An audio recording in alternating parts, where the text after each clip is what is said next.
আমি শুধু চেয়েছি তোমায়। লিখেছেন সুরাইয়া রাফা। পর্ব সংখ্যা 6। শুনশান, নিস্তব্ধ, নিরিবিলি চারিপাশ। ভীষণ যাতনায় দুলছে পৃথিবীটা। ফাঁকা মস্তিষ্ক, রক্তরঞ্জিত দগদগে হৃদয়, আর রিভলভার থেকে বের হওয়া ক্ষুদ্র ক্ষুদ্র বুলেটের মিছিল। বেশ মুহূর্তে চারদিকে ছড়িয়ে পড়ে কান্নার হাহাকার, যন্ত্রণা আর লাশের গন্ধ। ঠিক তার ওপর দাঁড়িয়ে দক্ষ শুটারদের মতোই এক হাতে গান চালাতে অসম্ভব সুদর্শন এবং হৃদয়হীন ভালোবাসার মানুষটা কি তার আসল পরিচয়? কি বা তার নাম? অরণ্য নাকি এরিস? বুলেটের মতোই এই বিষাক্ত প্রশ্নটা মাথায় আঘাত হানার সঙ্গে সঙ্গে আচমকা চোখ মুখ খুলে ফেলল ঈশানী। চোখ খোলা মাত্রই ভীষণ যন্ত্রণায় টনটন করে ওঠে ওর মাথা, যেন কেউ হাতুড়ি পেটা করে যাচ্ছে অনবরত। চোখের সামনে দৃশ্যপট এখনো স্পষ্ট নয়, সবকিছু ধোঁয়াশা। কেমন যেন দুলছে শরীরটা, দুনিয়াটা। যতক্ষণে চোখের ঘোলা দৃষ্টি স্পষ্ট হলো, ততক্ষণ ঈশানী বোধ করলো এটা ওর 2 কামরার চিটাগংয়ের সেই ফ্ল্যাট নয়, বরং অন্য কোনো জায়গা। যুদ্ধের পর মুহূর্তের মতো চারদিকে শান্ত, নিরিবিলি, হিমশীতল ঠান্ডা পরিবেশ বিরাজমান। মাথার ওপর বিস্তৃত নান্দনিক কারুকাজ করা সফেদ সিলিং, তার ঠিক মাঝখানে ঝুলেছে কয়েকতলা বিশিষ্ট দামিও ঝাড়বাতির বহর। পুরো রুমটা রাজকীয় প্যালেসের মতোই সুন্দর আর সুসজ্জিত। সম্পূর্ণ মেঝেতে বিছানা হয়েছে মখমলের নরম গালিচা, অথচ এত বড় কক্ষে ইস্যু ব্যতীত আর একটা মানুষ উপস্থিত পর্যন্ত নেই। কি আশ্চর্য!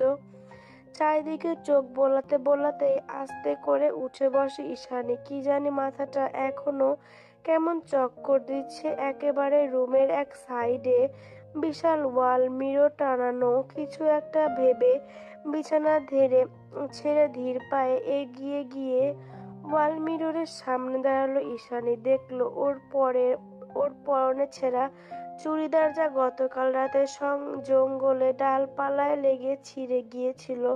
উস্কো খুস্কো চুল, পাংশুটে মুখশ্রী, মহাসমুদ্রের মতো গাঢ় নীল চোখ দুটোর সৌন্দর্যটুকু আজ উবে গিয়েছে কোথায় যেন। ফর্সা লাস্যময়ী মুখটা শুকিয়ে ফ্যাকাশে বর্ণ ধারণ করে আছে। মুখের আশেপাশে একটু ভালোভাবে লক্ষ্য করতে ঈশানী দেখতে পেল কাল রাতের শুকিয়ে যাওয়া রক্তের দাগ।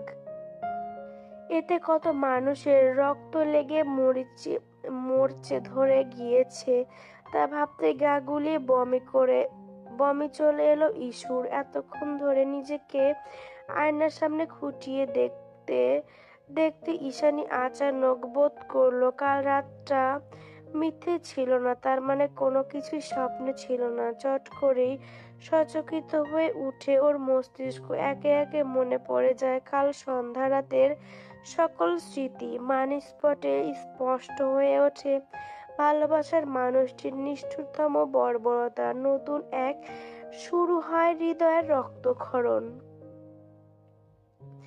এত বড় সত্যিটা মস্তিষ্কে দ্বিতীয়বারের মতো পুনরুজ্জীবিত হওয়া। দুহাতে চুল খামচে ধরে চিৎকার করে মেঝেতে বসে পড়ে ঈশানী। কাঁদতে কাঁদতে একাই বিড়বিড় করে বলে ওঠে, তার মানে কিছুই স্বপ্ন নয়, সব সত্যি, সবকিছুই সত্যি। ও আসলে অরণ্য নয়, মাফিয়া বস অ্যারিস। জিসান ঠিকই বলেছিল, অ্যারিসের মতো মানুষরাই সুইট ডেমন, যারা আমাদের আশেপাশে ভালো মানুষ সেজে ঘুরে বেড়ায়, অথচ আমরা তাদের মুখোশের আড়ালে আসল চেহারাটা ধরতেই পারি না। কিন্তু তার মতো একটা অপবিত্র মানুষকে কিভাবে আমি এতটা ভালোবেসে ফেললাম! হায় খোদা, আমি যে পবিত্র! আবারও হৃদয় বিদারক এক অসহায় চিৎকার বেরিয়ে আসে ঈশানীর বুক চিরে। আফসোস আর হৃদয় ভাঙার চোরাবালিতে ক্রমশ তলিয়ে যাচ্ছে ঈশানী। শুধু মনে হচ্ছে কেউ পেছন থেকে ছুরিকাঘাত করে ক্ষতবিক্ষত করে দিয়েছে ওর বুকের ভেতরটা। মেঝেতে ঝুঁকে পড়ে কাঁদতে কাঁদতে ঈশানী আবারও বলে ওঠে, সবাই ঠিকই বলে, আমি যতই আত্মবিশ্বাসী হওয়ার ভান করে থাকি না কেন, আসলে ভেতর থেকে আমি একটা বোকা, সত্যিকারের বোকা, যার এই নিষ্ঠুর দুনিয়ার সম্বন্ধে কোনো ধারণা নেই। জিসান ঠিকই বলে, কিচ্ছু জানি না আমি, কিচ্ছু না। জিসানের কথা বলতে বলতে হুট করে ঈশানের মনে পড়ে গেল জিসানের কাল রাতে ওর সাথে ছিল। তাছাড়া এই জায়গাটা ওর ভারী অচেনা। অগত্যায় কান্নাকাটি বাদ দিয়ে তাড়াহুড়ো করে উঠে দাঁড়ালো ঈশানী। ভেতর ভেতর শঙ্কা জেগেছে ওর।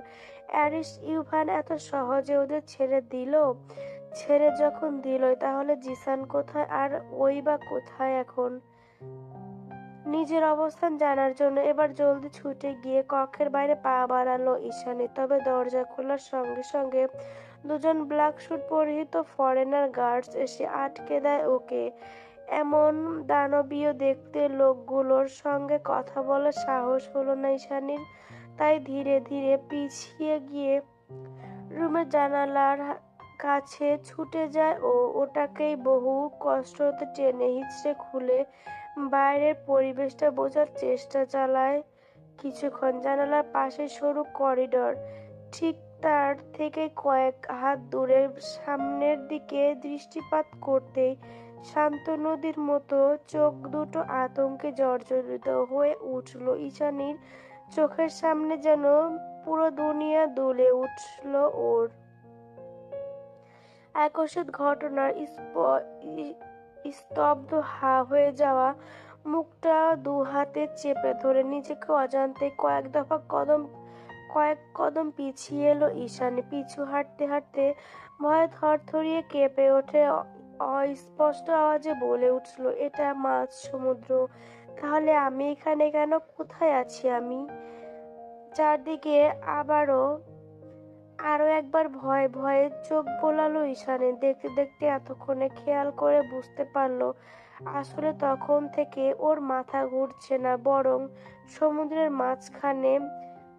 মাঝখানে হয় এই বিশাল আকৃতির বিশালবহুল জাহাজটাই ঢেউয়ের তালে তালে বারবার দুলে উঠছে।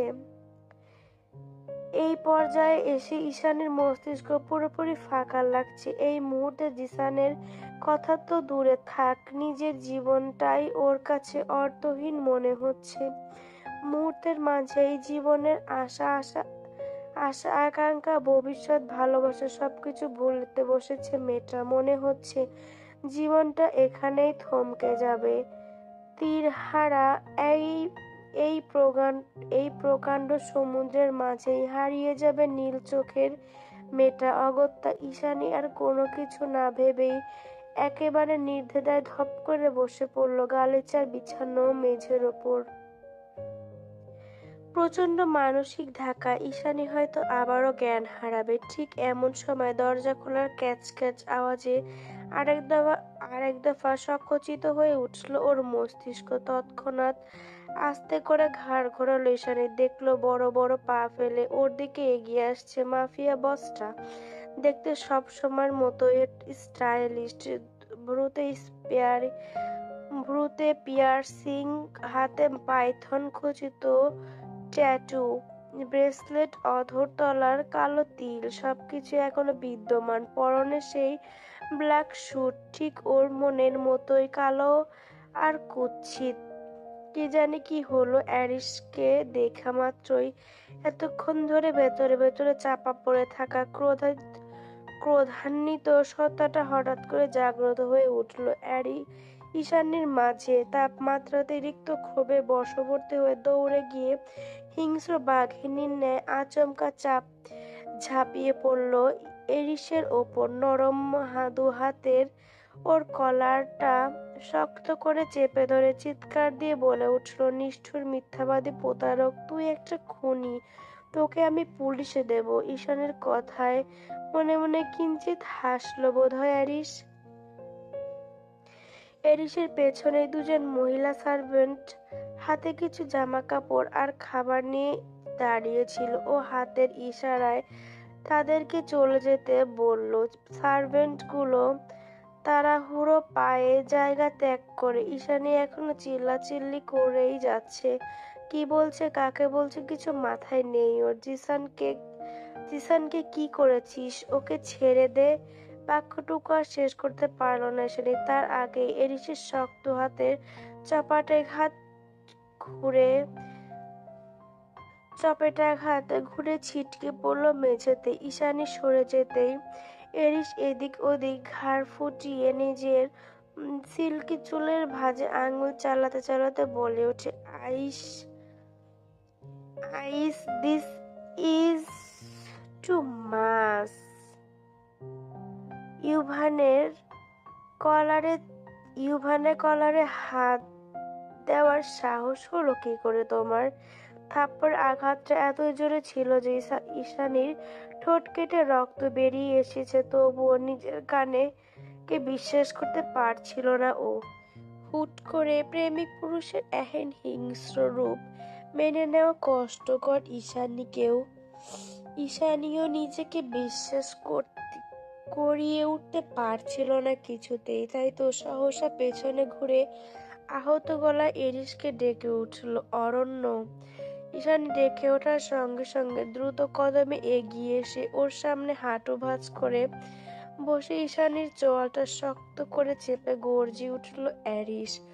চোখের মাঝে একরাশ আক্রোশ ধরে রেখে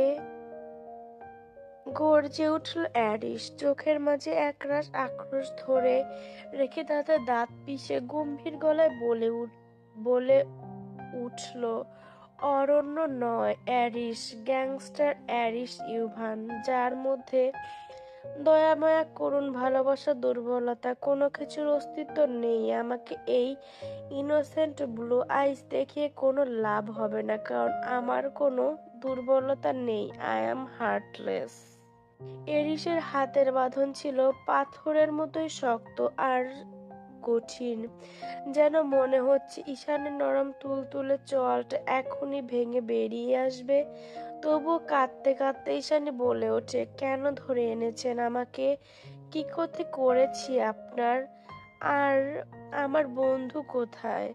কয়েক সেকেন্ডের জন্য এক টুকরো কুঁড় হাসি খেলে গেল অ্যারিসের ঠোঁটের আগায়। এর পরক্ষণেই আবার তা মিলিয়ে গেল কাঠিন্যতার আড়ালে। অতঃপর আগের মতোই শক্ত গলায় এরিস বলে উঠল, অ্যারিস কাউকে কৈফিয়ত দেয় না। তোমার বন্ধুকে তুমি তখনই দেখতে পাবে যখন চুপচাপ আমার কথায় রাজি হবে। কি কি কি কথা? ভয়ে ভয়ে শুধালো ঈশানী। অ্যারিসের চোয়ালটা ছেড়ে দিয়ে ঠোঁট বাঁকিয়ে বলে ওঠে, তোমাকে আমি প্রস্টিটিউট বানাবো। আমার মাফিয়া ক্লাবের সবচেয়ে এক্সপেন্সিভ স্লাট হবে তুমি। You know what I mean. অ্যারিসের কথা শুনে মুখ থেকে রক্ত সরে গেল ঈশানীর। সমগ্র দুনিয়াটা যেন মাত্রই উলটপালট হয়ে গেল চোখের সামনে। সরল সহজ অবুঝ হৃদয়টা ভেঙে টুকরো টুকরো হয়ে গুড়িয়ে গেল এক পলকে। সামনে নিষ্ঠুরতম মানুষটার ধূসর বাদামি চোখের নিজের নীলাম্বর চোখ দুটো রেখে অকস্মাৎ ঈশানী উপলব্ধি করলো, অ্যারিস শুধু খারাপই নয়, ও আসলে একটা হৃদয়হীন জানোয়ার। মনুষ্যত্ব বলতে কিছুই নেই ওর মাঝে, কিচ্ছু না। দিশেহারা ঈশানী তখনই এরিসের মুখের ওপর প্রচন্ড ক্ষোভ নিয়ে চিৎকার করে উঠল আবার, অসম্ভব! আপনার সাহস কি করে হয় আমাকে এটা বলার? অসভ্য নিষ্ঠুর পাষাণ লোক! আমাকে ওইসব অপবিত্র জিনিসের সঙ্গে তুলনা করতে একবারও বুক কাঁপলো না আপনার? পুনরায় ওর অন্য গালে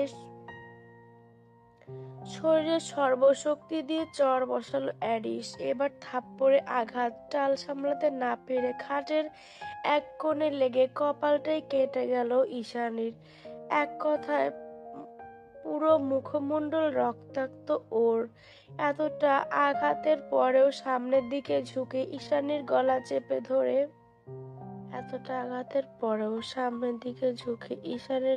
চেপে ধরে এরিস বলে উঠল, তোমার কি করে সাহস হলো অ্যারিস ইউভানের সামনে এভাবে কথা বলার? How dare to talk like that? আমাকে এই প্রত্যেকটা কথার মূল্য চোকাতে হতে পারে, সেটা কি তুমি জানো? দ্বিতীয়বার আমার সামনে এভাবে গলা উঁচিয়ে কথা বলে স্পর্ধা দেখাতে এলে জিভ কেটে ফেলবো আমি তোমার। জিসানকে বাঁচাতে চাইলে চুপচাপ যা বলছি সেটাই মেনে নাও। এমনিতেও তুমি আর এই জায়গা থেকে বের হতে পারবে না কোনো দিন না। মেরে ফেলুন আমাকে, এক্ষুনি মেরে ফেলুন, এই যন্ত্রণা নিতে পারছি না আমি। কাঁদতে কাঁদতে বলে ওঠে ঈশানী। এরিস নতুন উদ্যমে ঈশানীর নরম তুলতুলে সরু গালটা চেপে ধরলো আবারও। অতঃপর দাঁত খিঁচিয়ে বলে উঠল, তুমি কি বুঝতে পারছো না যে তুমি আমার সাথে এভাবে কথা বলতে পারো না? বেশি বাড়াবাড়ি করলে তোমার চোখের সামনে তোমার বন্ধুকে তিলে তিলে মৃত্যু দেব আমি। আর তুমি নিশ্চয়ই এটা চাইবে না যে তোমার ছোট্ট একটা ভুলের কারণে বেচারা ইনোসেন্ট ছেলেটা প্রাণটাই চলে যাক। না। আঁতকে ওঠে ঈশানী, পরক্ষণে আবার ডুকরে কান্না শুরু করে দেয়। মেয়েটা কাঁদতে কাঁদতে অসহায়ের মতো হাঁটু মুড়ে বসে কাতর গলায় বলতে আরম্ভ করে, কেন এমন করছেন? কি ক্ষতি করেছি আপনার? কোনো ভুলের শাস্তি দিচ্ছেন আমাকে? বলুন, আমি কেন? ঈশানীর কথার পাছে আবারও হেসে সেই গা জ্বালানো কপট হাসি ফেরত দিল ঈশান। ওর হাসিটা যত না বিরক্তিকর তার চেয়েও বেশি ভয়ানক। এরিস ঠোঁটের বাঁকিয়ে হাসতে দেখে ঘৃণায় চোয়াল শক্ত হয়ে এলো ঈশানীর।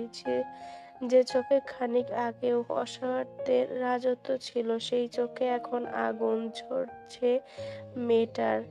এরিস মুখমণ্ডল ক্রূর হাসিটা ধরে রেখে শান্ত অথচ গভীর গলায় বলল, কৈফিয়ত চাইছো? কৈফিয়ত চাইছো? হ্যাঁ চাইছি। কণ্ঠের দৃঢ়তা টানল ঈশানী। এরিস ওর হাতে বাঁধন দ্বিগুণ শক্ত করে বলল, ইউ নো হোয়াট? কাউকে কৈফিয়ত কিংবা সেকেন্ড চান্স কোনোটাই দেয় না Aris. And it will gonna be fun. আমি তোমাকে আগেও বলেছি, এখনো বলছি, I am not the prince of your fairy tale. I am the monster of your nightmare. আমি দয়ালু নই, তুমি যা ভেবেছ সেটাও নয়। এই পৃথিবীতে আমার কোনো দুর্বলতা নেই, আর যার কোনো কিছুর দুর্বলতা নেই তাকে কেউ কোনো দিন ভাঙতে পারে না, কেউ না। শুনেছ তুমি? I have no fucking weakness. সুতরাং আমার সামনে এসব ফেক ইনোসেন্স দেখিয়ে কোনো লাভ নেই মিস ঈশানী তুর্য কর্নিয়া। তুমি আর এ জীবনে কখনো এই জায়গা ত্যাগ করতে পারবে না। এখান থেকে বেরোনোর সকল রাস্তা তোমার জন্য চিরতরে বন্ধ করে গিয়েছে। দ্যাটস ওয়াই এখন ভালো প্রস্টিটিউট হওয়ার জন্য নিজেকে মানসিকভাবে প্রস্তুত করো। চুপচাপ লক্ষ্মী মেয়ের মতো ড্রেস চেঞ্জ করে খাওয়া দাওয়া করে নাও। কথাগুলো শেষ করে ঈশানীকে ছেড়ে দিয়ে চলে যাচ্ছিল আরিস, ঠিক তখনই পেছন থেকে ঝাঁঝালো কণ্ঠে চিৎকার করে উঠল ঈশানী। কিছু একটা ভেবে মাথা উঁচিয়ে দৃঢ় গলায় বলে উঠল, তোমার এই অহংকার তোমাকে সর্বশান্ত করে দেবে এরিস ইউভান। একটা কথা ভুল বলছো তুমি। এই পৃথিবীতে দুর্বলতা ছাড়া কোনো প্রাণের অস্তিত্ব নেই, থাকতে পারে না। তোমার মতো জানোয়ারও দুর্বলতা রয়েছে, হয়তো তুমি সেটা এখনো উপলব্ধি করতে পারছো না। তবে আজ না হয় কাল, যখন তুমি তোমার দুর্বলতা ধরে ফেলবে, তখন কোনো কোনো একদিন তোমার সেই দুর্বলতা তোমাকে ধ্বংস করে দেবে, ভেঙে গুঁড়িয়ে দেবে তোমার অহমিকার দেওয়াল, নিঃশেষ করে দেবে তোমার অস্তিত্ব।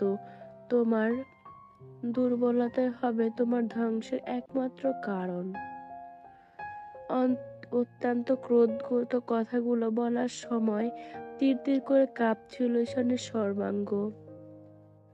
তবে ওর কথাগুলো কর্ণকুহরে পৌঁছানোর সঙ্গে সঙ্গে মিলিয়ে গেল এরিসের ঠোঁটের সেই অদ্ভুত ক্রূর হাসি, তার বদলে সমগ্র মুখমণ্ডল এসে ভর করলো ভয়াবহ কাঠিন্যতা। চোখ দুটোতে জল জল করে উঠল রক্তিম তেজস্ক্রিয়, যেন নিভে যাওয়া অঙ্গার ঘি প্রায় এর প্ররোচনায় দাউ দাউ করে জ্বলে উঠেছে মুহূর্তেই। এরপর ঘুরে দাঁড়িয়ে রাগে কাঁপতে থাকা ঠোঁট দিয়ে দুটো বাক্য উচ্চারণ করলো শুধু, আমার সাথে লাগতে এসো না, ইউ ফাকিং বিস। ব্যাস, আবারও নিজের হাত দিয়ে ঈশানীকে আঘাত করে বসলো অ্যারিস। অ্যারিসের শক্ত হাতের ধাক্কায় ছিটকে মেঝেতে মুখ থুবড়ে পড়ল ঈশানী। তৎক্ষণাৎ ফিনকে দিয়ে রক্ত বেরিয়ে এলো ওর, নাক গলিয়ে সমগ্র মুখমণ্ডল রক্তাক্ত, দমটা এবার বেরিয়ে যাওয়ার উপক্রম। তখনও মেঝেতে শুয়ে কাতরাতে কাতরাতে অবচেতন হওয়ার আগ মুহূর্তে নিজেকেই নিজে উপহাস করে হাসলো ঈশানী। মনে মনে বলল, আবেগ এখন নিয়ন্ত্রণ, অথচ আমি ধ্বংসের শেষ প্রান্তে, না জেনে না শুনে দিনরাত একটা জানোয়ারকে ভালোবাসার শাস্তি হিসেবে। এটা তোর প্রাপ্য ঈশানী, হ্যাঁ এটাই তোর প্রাপ্য। ঈশানের ঘর থেকে বেরিয়ে মাত্রই লাউঞ্জে ফিরেছে অ্যারিস। লাউঞ্জে ফিরে সর্বপ্রথম শরীরের ব্লেজারটা অন্য পাশে ছুঁড়ে ফেলে টাইয়ের নটটা খানিক টানাটানি করে নিজের ব্যক্তিগত কাউচে মাথা এলিয়ে দিয়ে পা ছাড়িয়ে বসে পড়ে সে। ওকে বেশ ক্লান্ত আর নির্ঘুম দেখাচ্ছে। লাউঞ্জের এক কোণে ছোটখাটো একটা বার কাউন্টার। তুষার এতক্ষণ সেখানেই ছিল, তবে এরিসকে দেখা মাত্র একটা রেড ওয়াইনের বোতল সমেত এগিয়ে এলো কাউচের দিকে। তখনও চোখ বন্ধ করে আধশোয়া হয়ে বসে আছে অ্যারিস।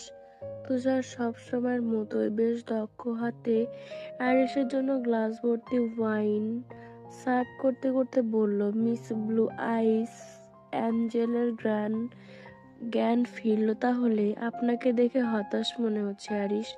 তৎক্ষণাৎ চোখের পাতা খুলে দেখলো অ্যারিস ওয়াইনের গ্লাসটা হাতে নিয়ে সূক্ষ্ম দৃষ্টিতে সেটাকে পরখ করতে করতে বলল, just keep your mouth shut Tushar. হতাশা অ্যারিসের ডিকশনারিতে নেই।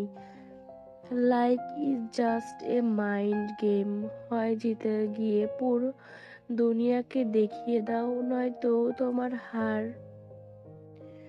হতাশায় ইজ নট মাই টাইপ। ওয়াইনের গ্লাসে ছোট একটা সিপ নিয়ে তুষারের দিকে ঘাড় বাঁকালো এরিস, যে এই মুহূর্তে এরিসকে সার্ভ করায় ব্যস্ত।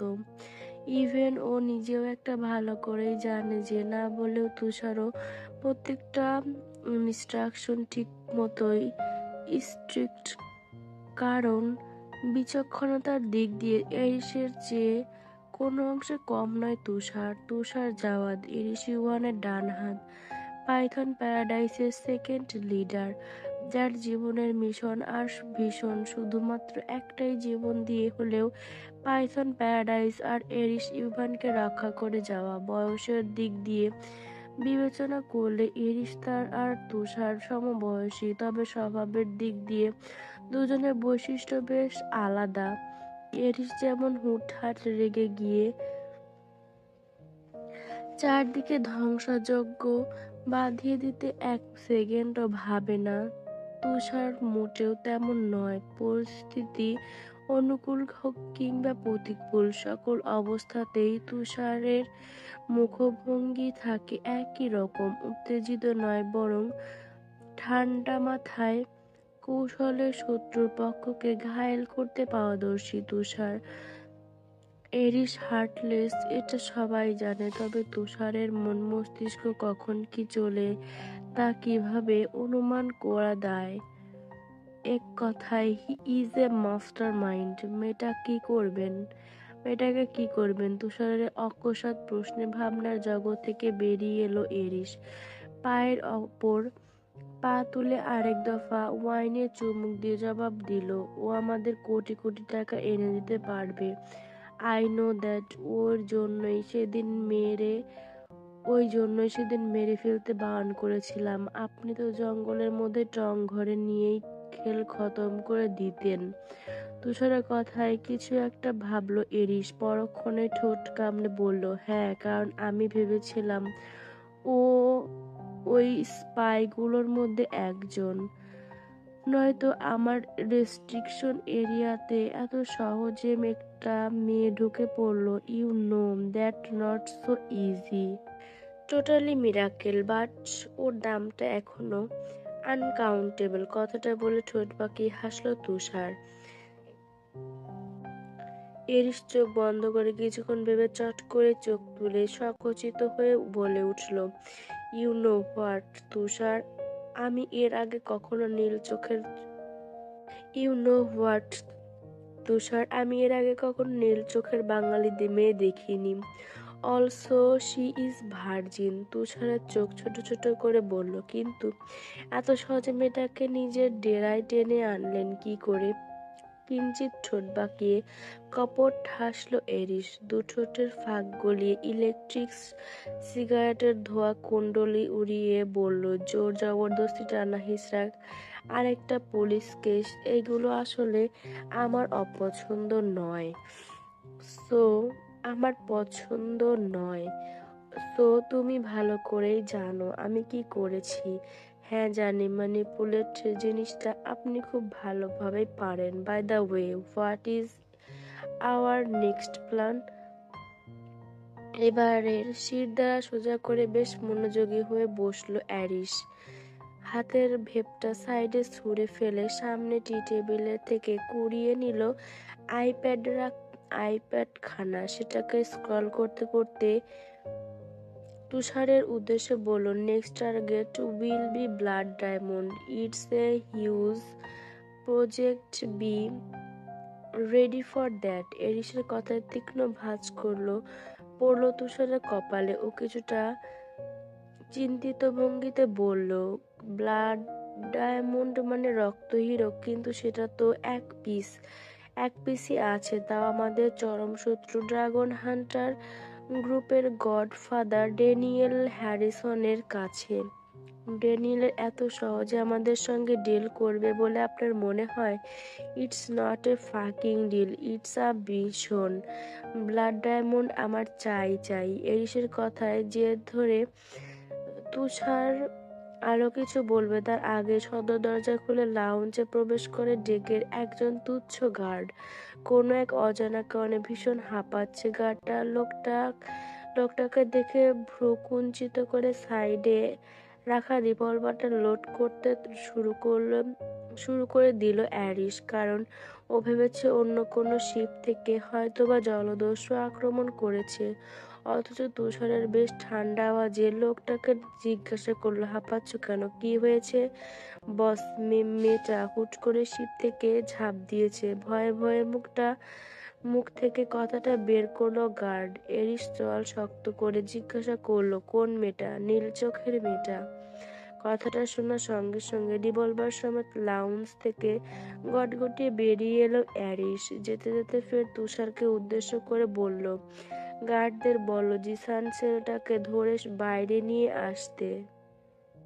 উত্তাল সমুদ্র যেদিকে চোখ যায় সেদিকে শুধু নীলাম্বর জলের আঁকাবাঁকা উর্মিমালা। দৃষ্টি শেষ সীমানায় পর্যন্ত কোথাও কোনো প্রাণের অস্তিত্ব নেই।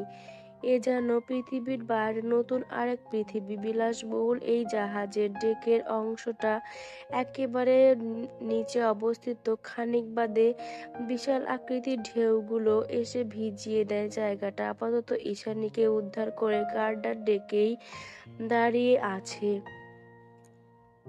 কারণ ইতোমধ্যে এরিস চলে এসেছে ওখানে। এরিস যখন ডেকের বাইরে পা রাখে তখন দেখতে পায় গার্ডরা কড়া পাহারায় মাঝে দাঁড়িয়ে বুকের ওপর দুহাত ভাঁজ করে রেখে ঠান্ডায় ঠকঠকিয়ে কাঁপছে ঈশানী। ওর পরনে সফেদ রঙা লং শার্ট আর জিন্স, যেগুলো আজ সকালে মহিলা গার্ড ওকে পরতে দিয়েছিল। পাতলা ফিনফিনে শার্টটা ঈশানীর গমরঙা ত্বকের মতোই কালো, কোমল আর হালকা পানিতে ভিজে। সেটা এখন ত্বকের সাথে মিশে গিয়ে পুরোপুরি আয়নাতে পরিণত হয়েছে। যদিও সেদিকে বিন্দুমাত্র নজর নেই এরিসের, তবে ঈশানের শরীরের তীব্র কম্পন আর দাঁতের ঠক ঠক আওয়াজটা ঠিকই স্পষ্ট শুনতে পাচ্ছে ও। ঈশানের বেশভূষা দেখে এরিস বেশ বুঝতে পারলো কোনোভাবে গার্ডদের বোকা বানিয়ে পালাতে চেয়েছিল ঈশানী। ওয়েট, পালাতে তো চায়নি, বরং মরতে চেয়েছিল। কিন্তু মেয়েটা এখনো এটাই বুঝতে পারলো না যে এরিস ইউভানের অনুমতি এখানে ব্যতীত কোনো কিছুই করা সম্ভব নয়, এমনকি আত্মহত্যাও নয়। ঈশানী কাঁপছে ঠিকই, তবে ওর চোখের ভয়ে লেশমাত্র নেই, যেন মৃত্যুই ওর ওখান থেকে পরিত্রাণ পাওয়ার একমাত্র রাস্তা, আর সেটার জন্য পুরোপুরি প্রস্তুত। এরিস ওর দিকে যতই এগিয়ে আসছিল, ওর চোখের ক্ষুব্ধতা ততই বৃদ্ধি পাচ্ছিল। এক পর্যায়ে মুখোমুখি হয় দুজন, দ্বিতীয়বারের মতো মিলিত হয়ে দুজোড়া নেত্রপল্লব, একজোড়া গাঢ় নীল মণিযুক্ত চোখের গহ্বরে কঠিন দৃষ্টিপাত নিক্ষিপ্ত হয় আরেক জোড়া ধূসর বাদামি চোখের। দুজনার চোখে আগুন ছড়া হিংস্রতায়, যে এ যেন চোখের সঙ্গে চোখের স্নায়ু যুদ্ধ। কিন্তু এই দণ্ড ঈশানীকে তো হার মানতেই হবে, কারণ ওর প্রতিপক্ষ স্বয়ং এরিস ইউভান, এবং হলো সেটাই। ঈশানীর দিকে কঠোর দৃষ্টি অব্যাহত রেখে হুট করে ওর কপাল বরাবর রিভলভার তাক করলো এরিস। না, তাতেও ঈশানী ভয় পেল না, তবে ঈশানীর মাথা সম্পূর্ণ ভিন্ন কিছু চলছিল, যা ঈশানী কল্পনারও ঊর্ধ্বে। ঈশানী তখনও নির্ভয়ে রিভলভারের সামনেই দাঁড়িয়েছিল, ওর তীক্ষ্ণ দৃষ্টি সম্পূর্ণ উপেক্ষা করে মুহূর্তের মধ্যে রিভলভারটা ঈশানীর কপাল থেকে সরিয়ে নিয়ে 90 ডিগ্রি অ্যাঙ্গেল হাত ঘুরিয়ে মুমূর্ষু জিসানের বাম পাটাকে পয়েন্ট করে ট্রিগার প্রেস করে দেয় এরিস।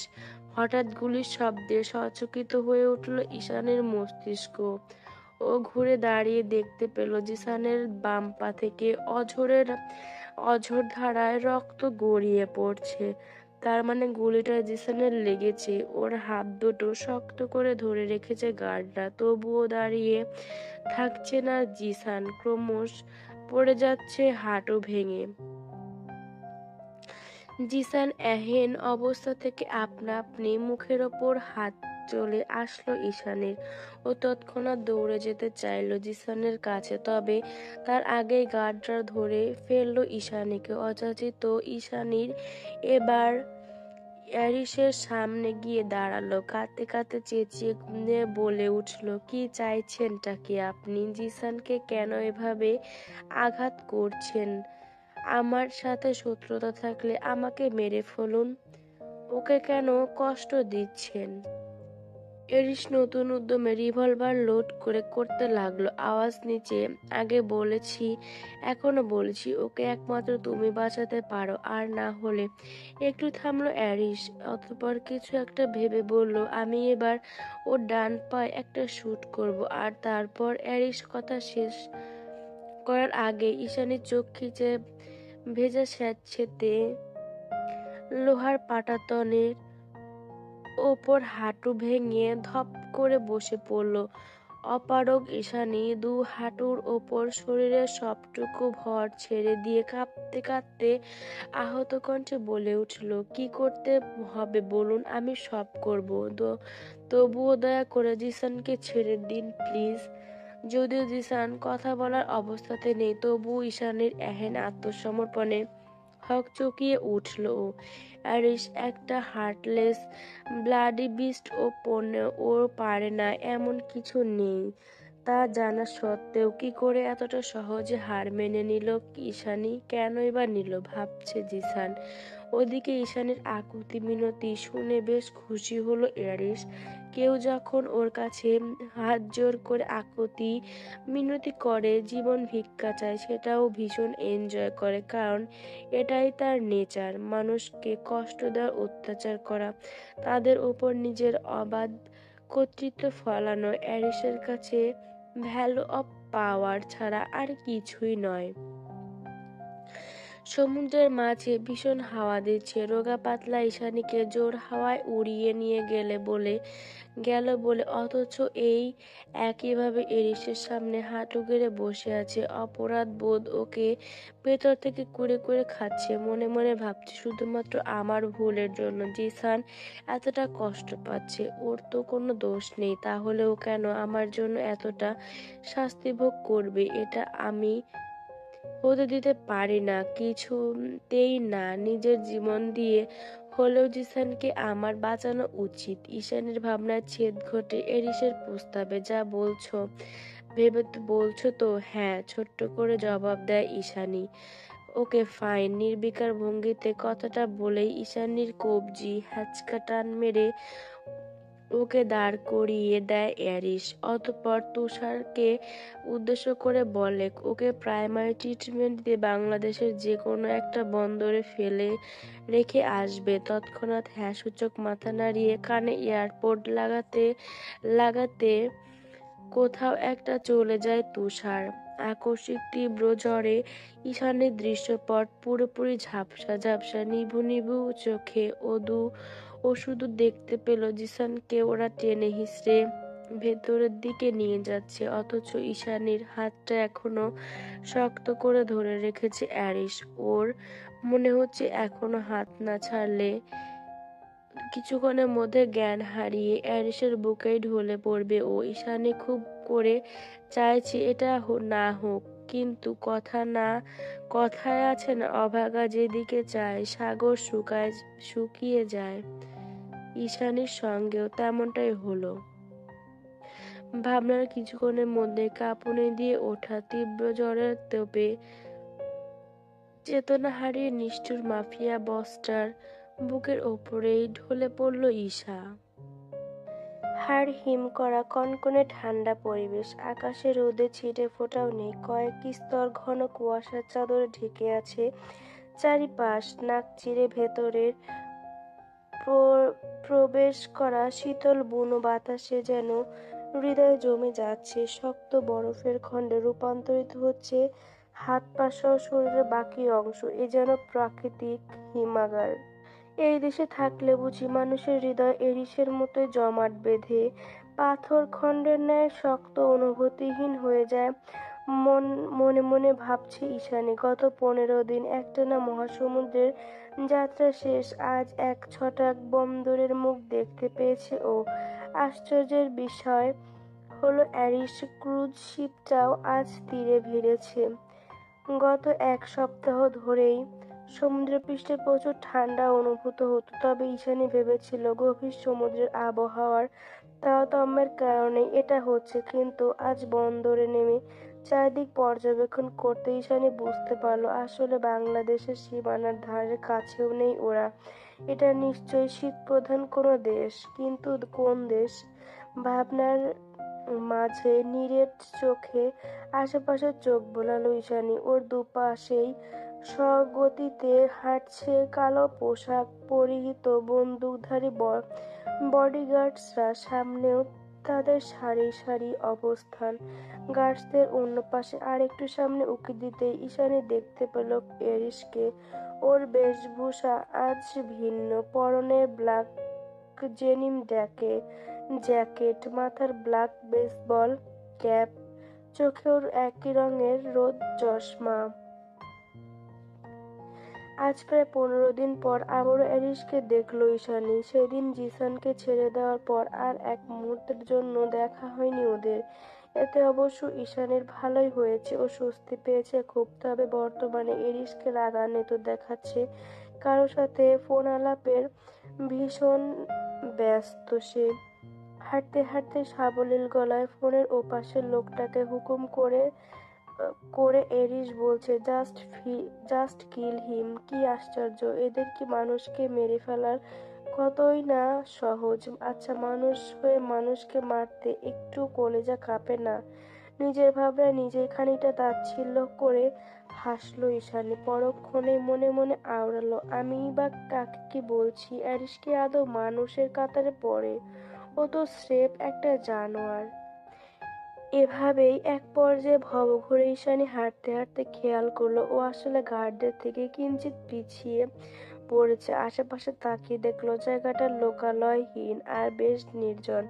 এখন আর ক্রুজ শিপে নেই, চাইলে যেদিক ইচ্ছে সেদিক দৌড়ে লাগাতে পারবে। ব্যাপারটা মস্তিষ্কে ভালো মতো ক্যাচ ধরতে পারলো, বুদ্ধিটা মাথাচাড়া দিয়ে উঠলো ঈশানীর মনে। ও ঠিক করলো এবারও পালাবে, কারণ এই মুহূর্তে ঈশানীর খোঁজার মতো স্থির মন মানসিকতা অ্যারিসের মধ্যে লক্ষণীয় নয়। ওই জন্যই যেইভাবে সেই কাজ। ধীরে ধীরে গার্ডসদের থেকে এক পা দুপা করে সরে আসতে লাগলো ঈশানী। এভাবে সরে যেতে যেতে বেশ অনেকটা দূরত্ব বাড়িয়ে যেই না পেছনে ঘুরে চোখ খিচে দৌড় লাগবে, তৎক্ষণাৎ পেছন থেকে কেউ শক্ত হাতে বাহু টেনে ধরলো ওর। আকস্মিক হ্যাঁচকা টানে দু কদম পিছিয়ে এলো ঈশানী, সেই সাথে গলায় অনুভব করলো সরু ধারালো কিছু একটার অস্তিত্ব। ধরা পড়ে গিয়েছে ব্যাপারটা বুঝতে পেরে হৃদয়ে আর এক দফা কাঁপুনি শুরু হলো ঈশানের। ও আস্তে করে কাঁপতে কাঁপতে চোখ নামালো গলার কাছে। দেখলো ওর গলার ধারালো চাকু ধরে রাখছে কেউ। কেউ বলে কথাটা ভুল হবে, কারণ এই মাস্কি স্নিগ্ধ সুঘ্রাণটা শুধুমাত্র এরিসের। জঙ্গলে এরিসের পরিহিত হুডি থেকে নির্গত এই একই রকম মাস্কি একটা ক্লোনেল সৌরভের পাগল প্রায় হয়ে গিয়েছিল ঈশানী, যা আজও স্পষ্ট মনে আছে ওর। নিচে তাকিয়ে চাকুর অবস্থান দেখতে পেয়ে ভয়ে আঁতকে উঠল ঈশানী। ওর গ্রীবার থরথরিয়ে কাঁপছে এই মুহূর্তে। ঈশানীর মতো একটা সহজ সরল অন্তর্মুখী স্বভাবের মেয়ের কাছে এখনকার পরিস্থিতিগুলো অত্যন্ত বেগতিক। ওর মস্তিষ্কে কখন কি করে বসে ও নিজেও তা ঠাউর করে উঠতে পারে না। সেখানে পরিস্থিতি সামাল দেওয়া তো দূরের কথা, তাই এই মুহূর্তে কিভাবে পুরো ব্যাপারটাকে আড়াল করবে আর কিভাবেই বা এই মরণঘাতী অস্ত্রের হাত থেকে নিজেকে রক্ষা করবে, কিছুই বুঝে উঠতে পারছে না ঈশানী। অগত্যা ভয়ে জর্জরিত হয়ে থরথর করে কাঁপছে শুধু মেয়েটা। ঈশানীর এত জোরে জোরে কাঁপছিল যে ওর গলায় চাকু ধরে রাখার অ্যারিসও সেটা পুরোপুরি অনুভব করতে পারছে। ঈশানীর এমন নাজেহাল অবস্থা দেখে মনে মনে ক্রূর হাসলো অ্যারিস। মেয়েটা অত্যন্ত ভীতু, অথচ ওপরে ওপরে সাহসিকতার ভান ধরে থাকে সব সময়। আর এই ব্যাপারটাই বেশ ইন্টারেস্টিং লাগলো অ্যারিসের নিকট। পরক্ষণেই ইস্যুর কানের কাছে মুখ বেঁকিয়ে দাঁতে দাঁত চেপে ভয়ঙ্কর হাস্কি স্বরে ও বলে উঠল। ঈশানীর এমন নাজেহাল অবস্থা দেখে মনে মনে ক্রূর হাসলো অ্যারিস। মেয়েটা অত্যন্ত ভীতু, অথচ ওপরে ওপরে সাহসিকতার ভান ধরে থাকে সব সময়। আর এই ব্যাপারটাই বেশ ইন্টারেস্টিং লাগলো এরিসের নিকট। পরক্ষণে ইস্যুর কানের কাছে মুখ ঠেকিয়ে দাঁতে দাঁত চেপে ভয়ঙ্কর হাস্কি স্বরে ও বলে উঠল, পালানোর চেষ্টাও করো না। এটা অ্যারিসের রাজত্ব। এখান থেকে পালিয়ে যাওয়ার মতো সাহস কিংবা সাধ্য কোনোটাই তোমার নেই, বুঝেছো? অ্যারিসের কথায় জোরে জোরে হ্যাঁ সূচক মাথা নাড়ালো ঈশানী। অতঃপর কথা শেষ করে গার্ডদের ইশারা দিয়ে ঈশানীকে ধরে ফেলতে বলে অ্যারিস তৎক্ষণাৎ দুজন গার্ডস এগিয়ে এসে ঘিরে দাঁড়ালো ঈশানীকে। ঈশানী এখন পুরোপুরি নজরবন্দি। পালানোর আর কোনো রাস্তা খোলা নেই ওর কাছে। ব্যাপারটা নিশ্চিত হয়ে আবারও ফোনে কথা বলতে বলতে সামনে এগিয়ে যায় অ্যারিস। এখন আর করণীয় কিছু নেই ভেবে সহসা গার্ডদের নজরবন্দি হয়ে সামনে একগুচ্ছে ঈশানী বন্দর ছাড়িয়ে কিছু দূর এগিয়ে আসতেই ইস্যু দেখলো রানওয়েতে হেলিকপ্টার দাঁড়িয়ে আছে, সেই সাথে কিছু ব্ল্যাক মার্সিডিজ আর রোলস রয়েস কারও রয়েছে। এত কাছ থেকে চলন্ত হেলিকপ্টারের তীব্র ঘূর্ণনে সকলের নাজেহাল অবস্থা, রোগা পাতলা গরমে ঈশানী তো হাওয়া উড়ে গেল বলে দুদিক দিয়ে ওর দুহাতের কবজি শক্ত করে ধরে রেখেছে গার্ডসরা। অথচ এত তীব্র কনকনে বাতাসে এক চুল পরিমাণও নড়ছে না। অন্যান্য গার্ডসরা তারা যে যে আদতে কতটা পেশাদার আর পারদর্শী সেই ভেবেই রীতিমতো অবাক হলো ঈশানী। তবে ওর অবাকের মাত্রা চরম সীমানায় পৌঁছে গেল তখনই, যখন দেখলো কানে বিশাল সাইজের হেডফোন আর চোখে রোদ চশমা লাগিয়ে হেলিকপ্টারের ককপিটে বসে আছে স্বয়ং এরিস, এবং তার কয়েক মুহূর্তের মধ্যেই ওদের সকলের সামনে দিয়ে এরিস নিজ হাতে সবকিছু কন্ট্রোল করে একাই উড়িয়ে নিয়ে গেল হেলিকপ্টারটা। এরিস নিজেই হেলিকপ্টার নিয়ন্ত্রণ করলো, তার মানে তো সে হেলিকপ্টারের অভিজ্ঞতা সম্পন্ন। তাহলে আসলে কি তাই? এই পুরো ব্যাপারখানা ছোট্ট মস্তিষ্কে বোধগম্য হওয়ার আগেই ইস্যুকে টেনে টুনে গাড়িতে বসালো গার্ডসরা।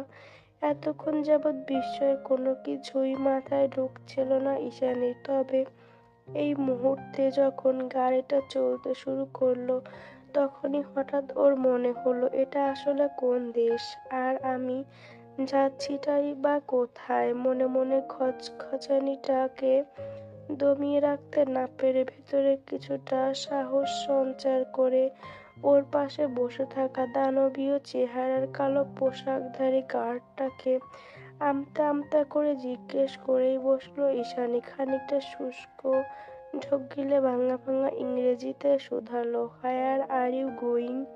প্রশ্নটা শোনা মাত্রই কালো পোশাক পরিহিত গার্ডটা ভ্রুযুগল কুঁচকে তীক্ষ্ণ চাহনি নিক্ষেপ করলো ঈশানীর পানে, যেন প্রশ্নটা জিজ্ঞেস করে মহাভারত অশুদ্ধ করে ফেলেছে ঈশানী। লোকটা এহেন চাহনি বিপরীতে আবারও ঠোঁটের আগায় মিথ্যা হাসি ঝুলিয়ে শুষ্ক ঢোক গিলল ও। লোকটা এবার ঈশানীর দিকে থেকে চোখ সরিয়ে সামনে দৃষ্টিপাত করে থমথমে আর গম্ভীর আওয়াজে বলে ওঠে, মস্কো। নামটা শোনা মাত্রই বুকের ভেতর ধক করে ওঠে ঈশানীর। মনের মাঝে হাজারো শঙ্কা নিয়ে একাই বিড়বিড়ায় ও, মস্কো তো রাশিয়ার রাজধানী, তার মানে মাফিয়া বসটা আমাকে রাশিয়া নিয়ে এলো? হায় খোদা, এখান থেকে আমি পালাবো কি করে? কি করেই বা বাড়ি ফিরবো? নাকি সারা জীবনের জন্য এই এরিস নামক গোলক ধাঁধায় আটকা পড়ে যাব আমি? কি করলে মুক্তি মিলবে আমার? নিজের চুল নিজে খামচে ধরে অসহায়ের মতো কেঁদে ওঠে ঈশানী। সারা জীবন অভ্যাসবশত ঘরকুনো হয়ে মায়ের কড়া শাসনের থেকেও কোনোদিন ওকে এটা কল্পনা করতে হয়নি যে আমি বন্দি আছি। আমি মুক্ত হব কবে? সবার মতো অবাধে বুক ভরে শ্বাস নেব কবে নেব? অথচ আজ মুহূর্তেই কেমন ওলট পালট হয়ে গেল ঈশানীর চিন্তাধারা। ওর দম বন্ধ হয়ে আসছে, কেমন যেন শ্বাস নিতে কষ্ট হচ্ছে। হুট করে নিজেকে আজ খাঁচায় বন্দি পাখি ছাড়া আর কিছুই অনুভব করতে পারছে না। ক্রমশ মনে হচ্ছে এই জায়গাটা একটা ব্ল্যাক হোল। এখানে আশেপাশে থাকা সব মানুষগুলো ভয়ঙ্কর দানবীয় জানোয়ারের চেয়েও অধম এরা, আর ঈশানী যে কিনা একমাত্র ভুক্তভোগী। ও এই জায়গা থেকে মুক্তি চায়, যে কোনো মূল্যে এখান থেকে বের হতে চায়, নয়তো অতিরিক্ত মানসিক চাপে পাগল হয়ে যাওয়া ছাড়া আর কোনো উপায় থাকবে না ওর জন্য।